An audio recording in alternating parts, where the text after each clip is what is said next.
নমস্কার বন্ধুরা, স্বপ্নাস ডায়েরিতে সবাইকে অনেক ওয়েলকাম জানাই। আজ তোমাদের আরও একটা নতুন রেসিপি শেয়ার করব। আজ রান্না করে দেখাচ্ছি কলার থোড়ের একটা রেসিপি। এটা কিন্তু অনেকে জানেই না যে কলার গাছের মাঝে যে থোড়টা থাকে সেটা দিয়ে রান্না করা যায়। তো প্রথমেই আমি দেখো কলার থোড়টাকে খুব মিহি করে কেটে নিয়েছি, যতটা সম্ভব কেটে জলের মধ্যে রেখেছিলাম। সেই জল থেকে তুলে আরও একটা পাত্রে নিয়ে নিচ্ছি। তারপর দিয়ে দিচ্ছি সামান্য লবণ আর কিছুটা হলুদ। লবণ আর হলুদ দিয়ে কলার থোড়টাকে বেশ ভালো করে মিশিয়ে নিচ্ছি। এতে কি হবে, কলার থোড়ের যে কালো কালো ভাবটা সেই ভাবটা কিন্তু থাকবে না। হলুদ দিয়ে বেশ ভালো করে মাখিয়ে নিলাম। ভালো করে মেখে নিয়ে আমি 5 মিনিট মতো রেখে দিয়েছি। এখানে কিছু মশলা আমি বেটে নিচ্ছি। খুবই কম মশলায় রান্নাটা হবে, বেশি মশলা কিন্তু দেব না। দিয়ে দিয়েছি 1 চামচ মতো জিরে আর 5-6টা কাঁচা লঙ্কা। বেশ ভালো করে বেটে নিচ্ছি শিলনোড়ায়। অন্যদিকে সেই কলার থোড়টাকে জলের সঙ্গে আরও একবার ভালো করে ধুয়ে নিচ্ছি। তাহলে থোড়ের মধ্যে যে কালো কালো ভাবটা থাকে সেটা কিন্তু আর থাকবে না। ভালো করে ধুয়ে আমি রসটাকে নিগড়ে নিয়ে আরও একটা পাত্রে নিয়ে নিলাম। সঙ্গে একটা আলুও আমি লম্বা লম্বা করে কেটে নিয়েছি। চলে যাচ্ছি মেইন রান্নার দিকে। কড়াইতে বসিয়ে দিয়েছি কিছুটা সর্ষের তেল। তেলটা বেশ ভালো গরম হয়ে গেলে দিয়ে দিলাম 2টো তেজপাতা আর কিছুটা গোটা জিরে আর একটা শুকনো লঙ্কা। সব কিছুকে ভালো করে ভেজে নিয়েছি। এবার দিয়ে দেব কেটে রাখা আলু। আলুটাকে তেলের সঙ্গে নেড়ে চেড়ে হালকা ভেজে নেব। যখন এরকম হালকা ভাজা হয়ে যাবে সেই টাইমে অ্যাড করে দিচ্ছি পরিমাণ মতো লবণ আর 1/2 চামচ হলুদ। লবণ হলুদ দিয়ে অ্যাড করে দিচ্ছি সামান্য লাল লঙ্কার গুঁড়ো। সব কিছু তেলের সঙ্গে ভালো করে মিশিয়ে নিয়ে আলুটাকে আরও একটু ভেজে নেব।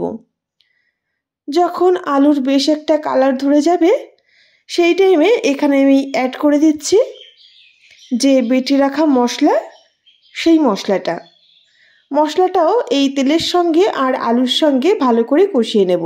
2 থেকে 3 মিনিট পর তোমাদের আমি দেখাচ্ছি। এই অবস্থায় দেখতে পারবে মশলা থেকে কিন্তু খুব সুন্দর তেল ছেড়ে দিচ্ছে আর মশলার এবং আলুর কালারটাও অনেকটা চেঞ্জ হয়ে গেছে। মানে মশলাটা খুব ভালো কষানো হয়েছে। এবার অ্যাড করে দেব কেটে রাখা ধুয়ে রাখা সেই কলার থোড়টা দিয়ে ভালো করে আলুর সঙ্গে মিশিয়ে নেব।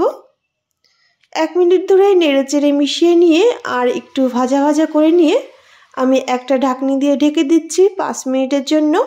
মাঝে একবার ঢাকনি তুলে আমি নাড়াচাড়া করে নেব। তো তোমাদের আমি 5 মিনিট পরই দেখাচ্ছি। এই অবস্থায় কিন্তু আলুটা এবং কলার থোড়টা খুব ভালো সিদ্ধ হয়েছে।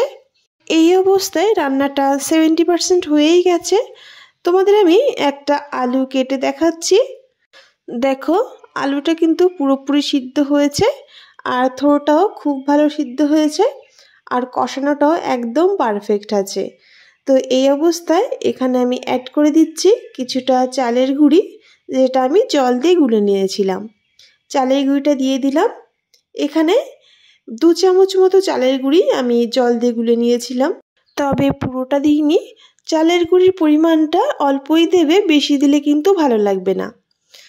এবার ফ্লেমটাকে হাইতে রেখে আমি ভালো করে ঝোলটাকে শুকিয়ে নেব।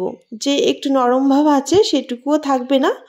তো দেখো আরও 1 মিনিট মতো ফ্লেমটাকে বাড়িয়ে আমি জাল করে নিচ্ছি আর খুন্তির সাহায্যে নেড়ে নিচ্ছি। তো তোমাদের আমি 1 থেকে 2 মিনিট পর দেখাচ্ছি। রেসিপি আমাদের পুরোপুরি তৈরি হয়ে গেছে। এবার আমরা গরম ভাতের সঙ্গে সার্ভ করতে পারি। আশা করি দেখে বুঝতে পারছো যে কতটা লোভনীয় হয়েছে খেতে। মনেই হবে না যে তুমি কলার থোড় খাচ্ছ। ভীষণই সুস্বাদু হয়েছিল। এই গরমের সময় এই রকম হালকা কিন্তু সবজি খেতে খুবই ভালো লাগে।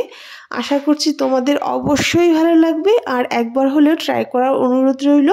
তো বন্ধুরা, ভালো লাগলে আমার পাশে থেকো। যারা এখনও আমার চ্যানেলটি সাবস্ক্রাইব করনি প্লিজ সাবস্ক্রাইব করে দিও। সবাই অনেক ভালো থেকো, সুস্থ থেকো। আজ এ পর্যন্তই।